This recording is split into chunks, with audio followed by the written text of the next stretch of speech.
నమస్కారం శ్రీ ఆచార్య అనంతకృష్ణ స్వామి గారు. 162వ మనీ మంత్ర video sir. చాలా పాజిటివ్ వైబ్స్ని తీసుకొచ్చారు అండ్ ప్రతి వీడియోలోనూ మోటివేషన్ అయితే ఇస్తున్నారు, బాధ్యత చెప్తున్నారు, ఏం పట్టించుకోవాలి ఏం పట్టించుకోకూడదు అనేది కూడా చెప్తున్నారు. చిరు వ్యాపారస్తులకు ఏం కావాలి అండ్ ముస్లిం ముతక చిన్న పెద్ద తేడా లేకుండా ఒకటే మంత్రం మనీ మంత్ర. సో దానికి సంబంధించి కూడా పిల్లలు కూడా కొనుక్కోవాలి, డబ్బులు కావాలి. అవునండి, అందరికీ అన్ని కావాలి, డబ్బు ఇంకేముందండి. అవును. చాలామంది వీడియోస్ చూసిన తర్వాత అప్పుల బారిన పడిన వాళ్ళు ఎవరైతే ఉన్నారో వాళ్ళు చాలా ఈజీ తీసేసుకొని హ్యాపీగా ఒక్క నిమిషం వీడియో చూసిన తర్వాత పాత విషయాలు అన్నీ మర్చిపోయి మనీ అఫర్మేషన్స్, మనీ మోటివేషన్ ఈ వీడియోస్ ద్వారా అండ్ మనీ మెడిటేషన్ కూడా చేయడం స్టార్ట్ చేశారు. మనీ మెడిటేషన్ చేయాలి. అవును, థ్యాంక్ యూ సో మచ్ అండి. 162వ మనీ మంత్ర వీడియోలో ఏం చెప్తున్నారు? ఇక్కడ మనీ మెడిటేషన్ ఎందుకు చేయాలంటే మనం మనీ మెడిటేషన్ ఎంత చేస్తే అంత సంపద పోగేసుకున్నట్టు లెక్క. అది మీరు అనుకుంటారు నేను ఇంత చేస్తున్నాను నాకు రాలేదు అనుకుంటారు. అది ఏమవుతుందంటే జామ్ అవుతుంది, అంటే అది ఒక స్టోర్ అవుతుంది. అది ఎలా వస్తుందంటే సార్ మీరు నమ్మండి, ఒక ఫ్లో లాగా వస్తుంది, ఒక తుఫాన్ లాగా వచ్చేస్తుంది ఒకేసారి. సో ఊహించారు, అది ఉన్న పొలంగా 1 కోటి రూపాయలు వచ్చేవాడికి ఎంత ఆశ్చర్యంగా ఉంది. అది అయ్యా లాటరీలో 1 కోటి రూపాయలు వచ్చినాయి, అసలు 1 కోటి రూపాయలు ఊహిస్తాడా? ఎప్పటి నుంచో అనుకుంటున్నాడు, ఎఫర్మేషన్ చేస్తున్నా, నాకు 1 కోటి రూపాయలు ఉంటే బాగుండు, 1 కోటి రూపాయలు ఉంటే బాగుండు, 1 కోటి. పదే చెప్పడం వల్ల ఏమైంది, జామ్ అయిపోయింది. అది ఒక్కటిసారి రిలీజ్ అయిపోయింది. కాబట్టి మనీ మెడిటేషన్ ఇంత చేస్తున్నా మాకేం రావట్లేదని ఎప్పుడు కూడా మీరు ఫెయిల్ కాకండి.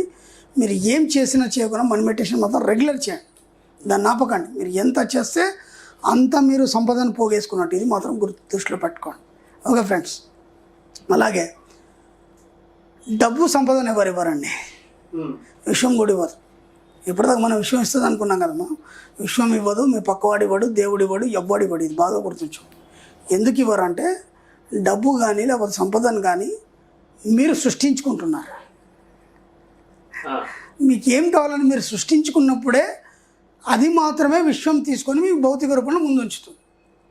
మీరేమనుకుంటున్నారంటే వాళ్ళు ఇస్తారు, దేవుడు ఇస్తాడు, పూజలు చేస్తే వస్తాయి అంటే విశ్వం ఇస్తుంది, అడిగితే ఇస్తుంది. అలా కాదు. మీరు ఏం చేస్తున్నారు మీకు అర్థం కావట్లేదు. డబ్బు సంపదను మీరు సృష్టించుకుంటున్నారు. సృష్టించుకోవడం అనేది అక్కడ తయారవుతుంది.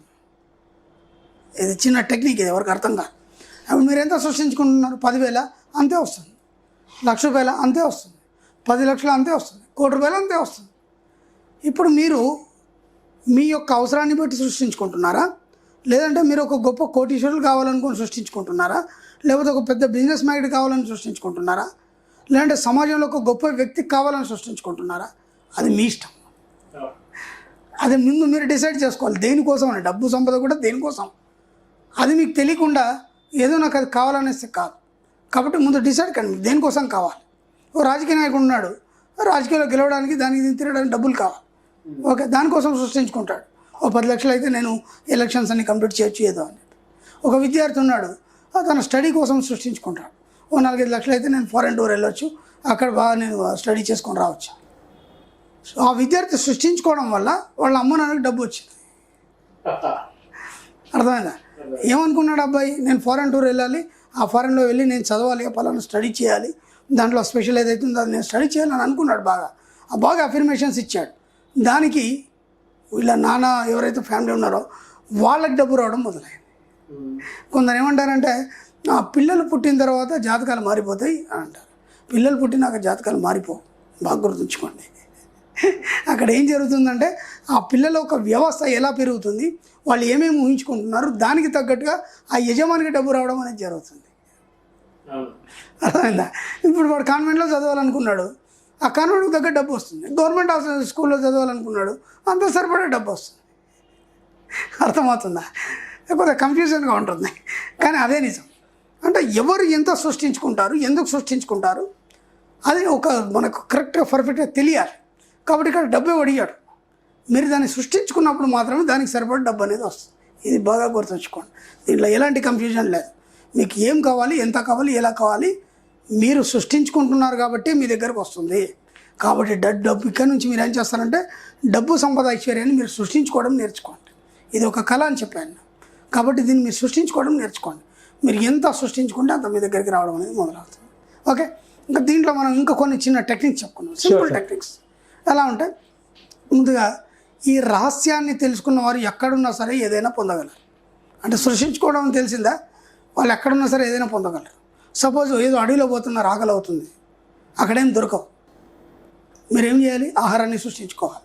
ఎలా సృష్టించుకుంటారు? మీకు సంబంధం లే, మీరు ఏమేమి తినాలనుకుంటున్నారు, లేకపోతే ఏం కావాలి, మీరు పదే పదే ఒక సబ్కాన్షియస్ మైండ్కి మీరు తెలియజేయాలి. తెలియజేసినప్పుడు ఆటోమేటిక్గా ఏమవుతుందంటే ఆ దారిలో ఎవరు రావడం కానీ, మీకు అవి ఇచ్చిపోవడం కానీ, లేకపోతే అనుకోకుండా ఒక వ్యక్తి వచ్చేసి ఈ పరిసర ప్రాంతంలో పొలం దగ్గర పోతే మీకు దొరుకుతుంది అని చెప్పేసి మీకు డిగైడ్ చేయడం జరుగుతుంది. అర్థం? ఇలా ఎన్నో జరుగుతుంటాయి మనకి. ఇప్పుడు కారులో ఉన్నో ఎప్పుడు బయటకు వెళ్తుంటాం, ఏదైనా ఒక వస్తువు అవసరం ఉంది, ఆ దారిలో మనకి ఎక్కడ దొరుకుతుందో తెలియదు. దాన్ని పదే పదే పదే ఊహించినప్పుడు ఏమవుతుందంటే ఆ వస్తువు పట్టుకొని ఒక వ్యక్తి రావడం కానీ ఇలా ఎన్నో జరుగుతుండే మన జీవితంలో.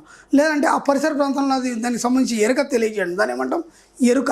అంటే దానికి సంబంధించినటువంటి ఒక వైబ్రేషన్ మీకు తగలడం కానీ ఇలా జరుగుతుంది. అలాగే డబ్బులు సృష్టించుకుంటారు మీరు, అంతే, ఇంకేం లేదు. ఈ ప్రపంచంలో ఏదైనా మీరు సృష్టించుకుంటేనే మీరు పొందగలుగుతారు. సృష్టించుకోవడం లేకపోతే మాత్రం ఏది మీరు పొందలేరు. అందుకే యు ఆర్ ద క్రియేటర్. మీరే సృష్టికర్త, మీరే బ్రహ్మ, అంతే. అందుకే చెప్తున్నాం పదే పదే. చిన్న సూత్రాలు చూద్దాం మనం. మొట్టమొదటి ఏంటంటే ఫస్ట్ నెంబర్ 1, ముందుగా మీలోకి మీరు ప్రవేశించండి.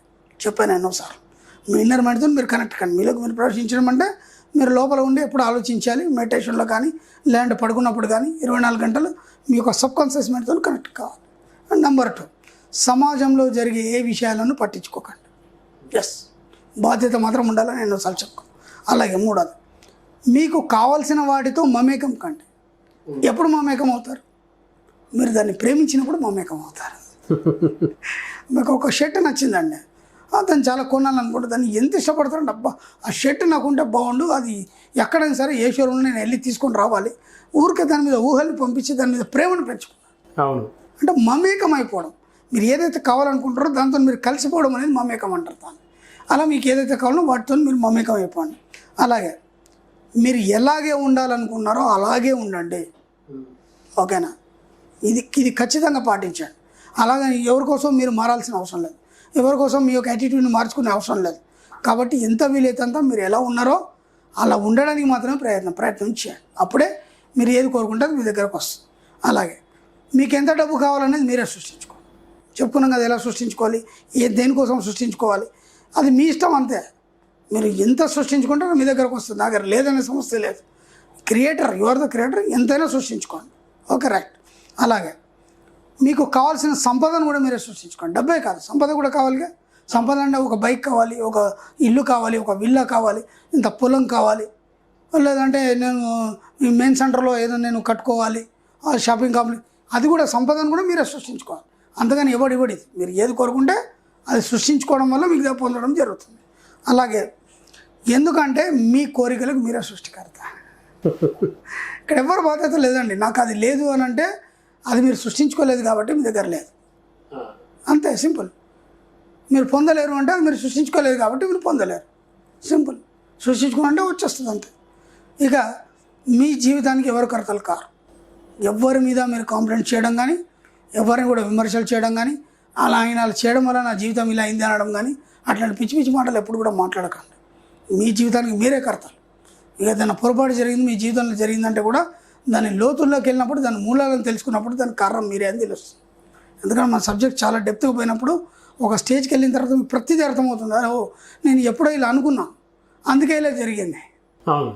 ఒక వ్యక్తి అనుకున్నాడు కదా, రీసెంట్లీ నేను ఒక ఫ్యాక్టరీని సందర్శించడం జరిగింది. ఆయన ఏమనుకున్నాడంటే వర్కర్ రావట్లేదు. వర్కర్ రానప్పుడు ఆయన ఏమనుకున్నాడంటే దాన్ని అంతా ఆయన నేర్చుకున్నాడు. మిషన్ ఆపరేటింగ్ అంటే అంతా నేర్చుకున్నాడు. వర్కర్ రాకపోతే ఏముంది, నేను చేసుకోలేనా అనుకున్నాను. వర్కర్ రాకపోతే నేను చేసుకోలేనా, ఒకరోజు చేసుకున్నాడు, తెల్లారు రాలేదు. వాడు రాకపోతే నేను చేసుకోలేనా అన్నాడు కదా, వాడు రాలేదు. ఇక ఇప్పుడు యజమాని ఏం చేయాలి? యజమాని నిల్చొని డామినేట్ చేస్తూ, లేదంటే వర్కర్స్ అందరినీ సిస్టమేటిక్గా వర్క్ చేయించాలి, అవునా కాదు? అవును. లేదంటే వాళ్ళకు ఒక ఆపరేటర్ని పెట్టేసి వాడి ద్వారా ఒక మేనేజ్మెంట్ అనేది పెట్టేసి వాళ్ళ ద్వారా చేయాలి. యజమాని ఏం చేయాలి? హాయిగా ఏసీలో కూర్చోవాలి. కానీ ఎవడు రాకపోతే నేను చేయలేనా, నాతో కాదా అని చెప్పేసి ఈయన మొదలు పెట్టడం వల్ల ఏమైపోయింది, వర్కర్స్ రావడం అయిపోయింది. దాదాపు నెల రోజుల నుంచి ఈయన మిషన్ నడిపిస్తున్నాడు, ఈయన ఆపరేట్ చేస్తున్నాడు. ఆ సీక్రెట్ అనేది తెలియదు, ఎక్కడ పొరపాటు చేశాడు. విశ్వం ఏం చేస్తుంది? వర్కర్ లేకపోతే నేను చేసుకోలేనా? ఎస్, వర్కర్ని రానివ్వదు. ఇక్కడ మీ యొక్క కష్టాన్ని మీరే సృష్టించుకున్నారు. ఇప్పుడు నేనే చేయాలనుకున్నారండి, నేను చేస్తున్నాను కదా ఇంకేమనుకున్నాడు. నెల రోజులైంది వర్కర్ దొరకలేదు, అనుకోకుండా నేను వెళ్ళాను. ఇలా చెప్పడు పిచ్చాను నీకేమన్నా, బ్రహ్మాండంగా నా ఫ్యాక్టరీ నడిపించడానికి బోలెడు వర్కర్ దొరుకుతారు, దొరికినందుకు ఆ విషయానికి కృతజ్ఞతలు అని చెప్పమన్నాను. దొరికిపోతారు అంతే. ఇప్పటివరకు అదే ఎన్నోసార్లు కంప్లైంట్, వర్కర్ దొరకట్లేరు, ఎన్నిసార్లు ప్రయత్నం చేసినా నేను ఎంత బాగా చూసుకున్నా వెళ్ళిపోతున్నారు. ఇట్లాంటి మాటలు మాట్లాడకండి మీ వ్యాపారంలో. నేను ఎంత బాగా చూసుకున్న వాళ్ళు వెళ్ళిపోతున్నారు, నువ్వు ఎంత బాగా చూసుకున్నా వాడు వెళ్ళిపోతాడు. మీరే చెప్తున్నారు కదా, ఎంత బాగా చూసుకున్నా వాడు వెళ్ళిపోతున్నాడు, నువ్వు ఎంత బాగా చూసుకున్నా వెళ్ళిపోతాడు. ఓకేనా? అందుకే నేనేమన్నాను, అందరూ అన్ని వేళ నాకు సహకరిస్తే ఒక్క మాట చెప్పండి, అన్ని సక్రమంగా జరిగిపోతాయి. ఇలా ఉంటుందన్నమాట. మాటలు చిన్న తేడా, ఆ చిన్న తేడాలో మనం శిక్షించుకోవడం జరుగుతుంది. ఓకే ఫ్రెండ్స్, అలాగే మీ జీవితాన్ని అందంగా, ఆహ్లాదంగా, సౌకర్యవంతంగా చేసుకోవడం మీ చేతుల్లోనే ఉంది. ఇది మాత్రం గమనించండి. ఓకే, దీనికై మీరు కష్టపడిన అవసరం లేదు. కేవలం మీకు కావాల్సిన వాటిపైన దృష్టి పెట్టి వాటిని పొందినట్లు ఏకాగ్రతతో ఊహిస్తే చాలు, అది మీ దగ్గరకు వచ్చేస్తుంది. అది మీ సొంతం అయిపోతాయి. నిజం, నమ్మండి. మీరు కోరుకున్న వాటిని మీకు ఎవరో ఎక్కడి నుంచో తీసుకొచ్చి ఇస్తారని మాత్రం మోసపోకండి. ఎవరు ఏం చేయరండి, ఎవరేం చేయరు. మీరు అనుకున్నదే మీరు సృష్టించుకునే మాత్రం మీ దగ్గరకు వస్తాయి. ఓకే, వాటి కోసం డబ్బు సమయం కూడా వృధా చేయకండి. ముందుగా మిమ్మల్ని మీరు తెలుసుకోండి, అన్నీ పొందుతారు. గ్రేట్ అండి, థ్యాంక్ యూ సార్. తంత్ర ఏం చెప్తున్నారండి?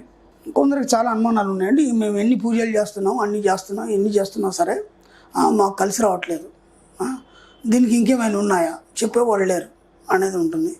అయితే మనం ఇక్కడ పితృదోషం అనే దాని మీద మనం ఒక వీడియో చేయడం జరిగింది గతంలో. పితృదోషం మీద మనం ఒక వీడియో చేయడం జరిగింది. అంటే ఏ స్థానాల్లో ఏ గ్రహం ఉన్నప్పుడు పితృదోషాలుగా పరిగణించడం జరుగుతుంది.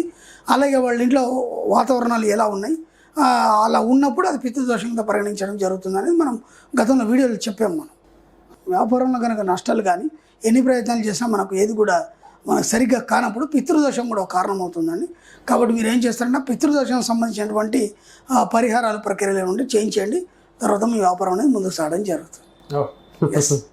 తెలుసుకోండి, ఎవరైనా తెలిసిన విఘ్నులు ఉంటారు మీ దగ్గరలో, ఇలాంటి పండితులు ఉంటారు, పౌరోహితులు ఉంటారు, వాళ్ళని తెలుసుకొని దానికి సంబంధించి పరిహారాలు చేయించండి. దానివల్ల మీ వ్యాపారం సజావుగా సాగుతుంది. ఎందుకంటే ఎన్నో యంత్రాలు పెడతాం, ఎన్నో పూజలు చేస్తాం, అయినా కానీ ముందుకు సాగదు. అసలు దోషం ఎక్కడుందని అర్థం కాదు.